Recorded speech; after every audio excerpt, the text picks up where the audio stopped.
करना अनिवार्य हो गया। पर भारत के मुसलमान खुद को अपडेट करने के लिए 15,000 का फोन ले सकता है, पर 5,000 की एडमिशन फीस भरने में नानी याद आ जाती है। स्कूल कॉलेजों में भेदभाव के शिकार भी मुसलमान होते जा रहे हैं। इनके पास ना तो कोई सामाजिक लीडर है, ना ही पॉलिटिकल लीडर। अगर कोई सियासी लीडर इनकी क़यादत के लिए तैयार भी होता है तो ये खुद ही उसे आरएसएस का एजेंट साबित करने लगते हैं। मतलब इनके पास सब कुछ है पर कायदे की खोपड़ी नहीं है। बच्चों को हायर एजुकेशन से बिल्कुल दूर रखना चाहते हैं। खासकर लड़कियों के मामले में मुसलमान दिन ब दिन पिछड़ता जा रहा है।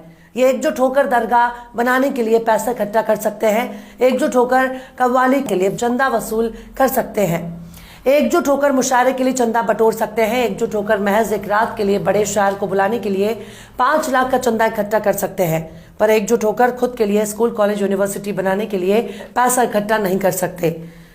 फिरका परस्ती के नाम पर आपस में लड़ाने वाले मौलाना की तकरीर के लिए इनके पास पैसा है, पर अपने बच्चों को पढ़ाने के लिए ना तो इनके पास पैसा है ना ही हौसला।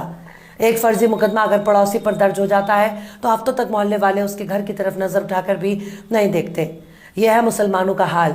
यूं ही कोई बुलडोजर लेकर नहीं पहुंच जाता। मुर्दों के बीच हर चलने फिरने और टोपी लगाने वाली लोग जिंदा नहीं कहे जा सकते। जिंदा होने के लिए जिंदा नजर आना भी जरूरी है। इनके पास सब कुछ है, पर इकट्ठा होकर अपना नेता चुनकर संसद और विधानसभा में पहुंचाने की ताकत नहीं है। अगर मुसलमानों के बीच से कोई एक नेता खड़ा हो जाता है, उसको गिराने के लिए खुद इन्हीं के बीच से एक और मुसलमान खड़ा होकर मुकाबला करता है। लिहाजा ऐसे ऐसे लोग चुनाव जीतकर मुसलमानों के सिर पर तांडव करने लगते हैं, जिनको मुसलमान तो छोड़ दीजिए, हिंदुओं में ही ज्यादातर लोग नहीं जानते। मतलब आपस में लड़कर ये दूसरों को जिताने में यकीन रखते हैं, पर औकात नहीं है कि खुद का कोई नेता चुन सके जो इनकी सदन में आवाज पहुंचा सके। इस वक्त मुसलमानों ने बस एक ही महारत हासिल कर ली है, और वो है थाना। मुस्लिमों में कोई नेता मिले ना मिले, लेकिन दलाल जरूर मिल जाएंगे जो थाने की दलाली करते हैं, जो आपके बीच में घुसकर मुखबिरी करते हैं और दारू मुर्गा के लिए अपना ईमान बेच देते हैं। इसी तरह से जमीन की दलाली में मुसलमानों ने झंडे गाड़ रखे हैं।